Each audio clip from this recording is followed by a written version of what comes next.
Salut, c'est Trado, je suis content de vous retrouver pour la mise à jour de l'analyse technique du CAC 40. Alors, séance de temporisation 0,25% abandonnée. C'est pas si mal considérant le fait que les États-Unis avaient décroché la veille de plus de 1%. En tout cas, tout milite une fois de plus pour une longue, lente, laborieuse, pénible période de latéralisation. Alors, certains vont pouvoir s'en donner à cœur joie puisque c'est pas parce qu'on est dans un canal de latéralisation qu'on ne peut pas trader. Alors vous avez plusieurs choses. Un, vous pouvez tout simplement vous contenter de faire ce qu'on fait depuis maintenant des semaines, à savoir viser une baisse à partir des plus hauts et viser un rebond à partir des plus bas. Vous pouvez également, si vous êtes fan du CAC 40 et uniquement du CAC 40, changer d'unité de temps et chercher des unités de temps où il y a une tendance qui est plus marquée. Par exemple, alors là évidemment, je m'adresse aux chanceux qui ont le temps de le faire et franchement, vous êtes une minorité, mais si vous allez sur les données horaires, vous voyez bien que c'est beaucoup plus clair en termes de tendance, même si c'est un petit peu haché. On voit, j'allais dire que actuellement on est en période de baisse, mais c'est même pas vraiment. On peut changer d'unité de temps. Regardez le 15 minutes par exemple. Si vous êtes des traders, encore une fois, vous allez trouver des tendances. Là, vous avez une tendance qui est clairement baissière après avoir été haussière, et vous pouvez ainsi chercher en changeant d'unité de temps des graphes qui ne sont pas en situation de latéralisation, mais davantage sur des tendances, par exemple ici, une tendance baissière. Ok, donc voilà, c'est une façon de faire si vous voulez vraiment pas vous retrouvez à trader une fois toutes les 3 semaines, une fois qu'on atteint une des bornes du canal. En tout cas, pour l'instant, je le dis, je le répète, on est dans une situation de latéralisation et il n'y a rien d'autre à faire finalement que de construire des positions à l'intérieur de ce canal de latéralisation. Regardez également les moyennes mobiles. Alors ça va être l'objet du backtest du jour. Non, j'ai oublié. Les chandelles japonais du jour, il est neutre, mais avec un ballottage plutôt favorable au baissier, parce qu'il est rouge et parce qu'on est plutôt dans la moitié baissière que dans la moitié haussière. Néanmoins, si cette bougie 3 était plus longue, ok, et qu'elle ressemblait davantage aux bougies 1, bougie 2, on pourrait parler de 3 corbeaux noirs, qui est plutôt un signe baissier. Alors là, effectivement, le fait que cette troisième bougie soit plutôt réduite dans son amplitude de corps que longue, minimise un petit peu la portée de ce que je viens de dire, mais on ne peut pas en faire non plus une bougie haussière, loin s'en faut, puisque par extension, avec un peu de laxisme, il s'agit d'un 3 corbeaux noirs. Regardez les bougies Aiki Nashi. Alors, on avait dit que c'était déjà la fin de la pression haussière, puisqu'on avait une bougie verte avec mèche haute et mèche basse longue. Là, c'est confirmé la séance d'après avec une bougie rouge avec également mèche haute et mèche basse longue. Bon, c'est des périodes de latéralisation et c'est complètement compatible avec ce que je viens de dire, d'une période de congestion. Regardez donc les moyennes mobiles. La moyenne mobile à cette période, bon, elle peine à trouver une direction, mais elle est de plus en plus baissière avec des cours en dessous, c'est-à-dire que la tendance immédiate serait plutôt baissière. Là aussi, dans des périodes de latéralisation, par définition, on n'arrive pas à trouver de direction. Donc s'il faut vraiment forcer le trait, on dira que la tendance elle est baissière, la tendance immédiate est baissière, mais je le dis, tant qu'on sera dans cette zone de latéralisation, le reste a moins d'importance. La moyenne mobile à 20 jours également, elle est baissière. On est en dessous et on a donc une tendance de fond qui est plutôt baissière à relativiser à la lumière de tout ce que je viens de raconter. La moyenne mobile à 50 jours, elle est plate, donc la tendance de fond, elle est neutre. Et le plus important, c'est que la tendance de long terme n'est pas menacée pour l'instant, elle est toujours au-dessus. Donc la tendance de long terme, elle est haussière. Ce que j'aimerais travailler avec vous aujourd'hui en le backtestant, c'est le faux croisement. Alors j'étais très content de pouvoir faire ce backtest parce que c'est un des backtests que j'avais pas fait, il me semble, jamais sur le CAC 40 avec vous. C'est le faux croisement baissier. Alors, le faux croisement baissier, il faut vraiment bien le définir. C'est vous allez avoir la M7 qui va croiser la M20 à la baisse, mais après que l'on a eu assisté à un croisement haussier. Donc clairement, vous avez un croisement qui est haussier. Ici, M7 qui passe au-dessus de la M20 et en l'espace de 5 séances, j'ai bien dit 5 séances, c'est invalidé par un croisement dans l'autre sens. Donc c'est vraiment l'idée de un faux croisement qui était encourageant, qui finalement voilà, le carreau se transforme en citrouille et c'est au contraire un signal baissier. Et ça, j'aime beaucoup dans le cadre d'une hausse, pas d'une baisse, n'est-ce pas Dash parce que ça donne des résultats qui sont assez violents et ce qui m'intéressait, c'est de vous trouver un exemple ici. On avait déjà backtesté le faux croisement haussier Et là, ça fonctionne bien. Je l'ai dit, le faux croisement baissier, je trouve que c'était une bonne occasion de le tester, même si c'est rare, parce que c'est pour vous montrer deux choses. Mais je ne vais pas brûler non plus le suspense, je ne vais pas rompre le suspense, on va backtester. Donc j'ai regardé ce qui se passe un jour, 2 jours et 3 jours après. Et je vais regarder si c'était possible de gagner de l'argent en espérant que on trouve la bonne situation. Regardez, je vous donne un exemple ici. On a eu un faux croisement, enfin haussier, donc on a eu un croisement, un vrai croisement haussier ici sur cette bougie, vous voyez la M7 est passée au-dessus de la M20, mais en l'espace de 3 séances, donc une séance après, 2 séances après, la M7 est repassée en dessous de la M20. Est-ce qu'on pouvait espérer que les cours continuent de baisser une séance après, 2 séances après, 3 séances après? Et oui, comme vous pouvez le voir, après la première séance de non-croisement, c'était plus bas, après la deuxième séance, c'était encore plus bas, et après la troisième séance, c'était plus haut que la deuxième, mais c'était quand même plus bas que au début du signal, donc on a bien 3 pouces verts. Ok, donc c'est un triple succès, on pouvait parier sur le fait que ça continuerait de baisser. Je vous donne c'est très rare comme si j'ai été obligé de monter jusqu'aux années 90 pour trouver mes 30 occurrences. Et voilà l'autre signal, va arriver, il est là. C'est également un signal qui a fonctionné, puisque comme vous pouvez le voir, ça s'est joué sur pas grand chose, hein, ça s'est joué très très vite. Ici, la M7 a croisé la hausse à la M20, mais 3 séances après, la M7 avait recroisé la M20 à la baisse.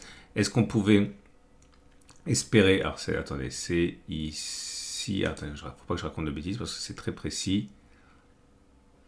Voilà, c'est sur cette bougie-là. Okay, et avant, on était toujours au-dessus, ça ne se joue pas à grand-chose. Et une bougie, 2 bougies, 3 bougies après, on était bien plus bas que sur la bougie de signal. Okay, donc c'est pour ça qu'il y a également 3 pouces verts. Donc je vais vous montrer un moment où ça n'a pas marché.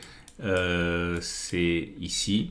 Alors il y a 2 pouces rouges et 1 pouce vert parce qu'au moment où on a eu le faux croisement, donc c'était ici, on a eu le croisement M7 ici, et on est repassé en dessous là. Donc on a 2 pouces rouges et 1 pouce vert parce qu'une séance après et 2 séances après on était en positif, mais la troisième séance on était dans le négatif. Donc maintenant on va dérouler les autres occurrences. Donc là je vous laisse découvrir. Donc c'est pour la stratégie, donc on va simplement, pour aller vite, regarder le premier pouce, hein, regarder ce qui se passe une séance après. Donc échec, échec, succès, succès dans le sens où on est effectivement allé plus bas. Puisque c'était l'esprit de la stratégie. Alors ça va aller, donc un succès, un succès, un échec, un succès, un échec, un succès, un échec, un échec, un échec, un échec, un succès, un échec, un échec, un échec, un échec, un échec, un succès. On est en 1998 là, un échec, un succès, un échec, un succès, un échec, un échec, et voilà, j'ai été obligé de remonter jusqu'en 1993, hein, pas très loin de la création du CAC 40. Autrement dit, c'est vraiment un signal qui est rare. Et le résultat est a priori assez décevant, en tout cas il m'a déçu, mais ça me donne l'opportunité de dire 3 choses, parce que bon, on va faire les choses dans l'ordre. Lorsqu'on a un non-croisement, un faux croisement, pardon, baissier sur les 30 occurrences que j'ai relevées pour vous, dans 8 cas, la séance d'après était une nouvelle baisse et dans 12 cas, c'était une hausse.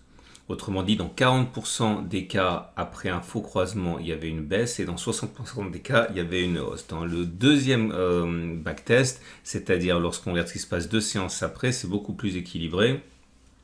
Puisque, non, c'est pas vrai, c'est exactement la même chose. On a eu donc 12 cas où 2 séances après, on était plus bas que le jour du faux croisement et 18 cas où on était plus haut. Autrement dit, dans 40% des cas, la stratégie a fonctionné, dans 60% des cas, elle a échoué. Et c'est que 3 séances après que ça s'est équilibré un petit peu, puisque si on cherchait à regarder ce qui se passe 3 séances après le signal de faux croisement, dans 16 cas c'était plus bas, dans 14 cas c'était plus haut. Autrement dit, la stratégie fonctionne à peu près, 53% de succès, 47% d'échec. Alors c'est un peu compliqué si vous débutez, mais c'est très intéressant pour vous parce que vous voyez que on a quelque chose qui est complètement neutre, voire contre-intuitif. Ça veut dire que là, clairement, vous savez pas ce qui va se passer dans une séance, dans 2 séances, dans 3 séances. Hein. Vous avez plus de chances que demain et après-demain, on soit plus haut que sur la séance de vendredi, mais c'est vraiment assez proche, hein, 40-60% sur 30 occurrences. Et à partir de là, trader dans un sens ou dans l'autre me semble quand même assez délicat puisque voilà, vous êtes vraiment très très proche de l'équilibre en termes de ce qui pourrait se passer dans les prochaines séances, ce qui milite en fait quelque part en creux pour la stratégie que j'évoque depuis des semaines, c'est-à-dire intervenir sur des zones clés. Ok, puisque entre deux, ce sont des zones qui sont complètement chaotiques et tout peut arriver. La deuxième des choses que je voudrais vous montrer, c'est que voilà, vous pouvez passer des heures à chercher des choses et arriver à pas grand chose, et c'est ça aussi le travail d'analyse technique ou de trader particulier. Hein. Si vous voulez faire les choses de la même manière que moi, vous devez vous préparer à ce que des fois il n'y a pas grand chose qui en ressort. Et la troisième des choses, surtout j'ai envie de dire, c'est que vous voyez une fois de plus qu'il n'y a pas de symétrie entre les stratégies, puisque ce même signal de faux croisement haussier fonctionne très bien, on l'a backtesté pour le coup celui-là à la hausse, alors qu'à la baisse vous voyez que c'est presque contre-intuitif comme résultat. Et ça, à mon avis, c'est un élément qui également qui devrait vous intéresser, vous interpeller. C'est pas parce que vous avez trouvé quelque chose qui fonctionne à la hausse que vous pouvez simplement faire l'inverse pour vous dire que ça fonctionne à la baisse. Là, vous avez un cas parfait. Ok, donc clairement, ça milite ça milite pour l'idée que pour l'instant, il faut rien faire sur ces niveaux-là, sur cette donnée de temps, à moins de descendre sur d'autres unités de temps. Là, intervenez sur les zones où vous avez un avantage statistique, pas sur les zones où vous n'en avez pas. Ok ? Nishimoku, je vais vite, il n'y a rien de neuf. On est toujours dans une situation où le nuage dérive à plat, la Tenkan aussi, la Kijun à plat, bref, il n'y a rien d'autre. C'est typique d'une période de congestion.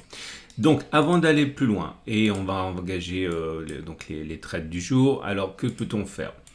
C'est simple, hein.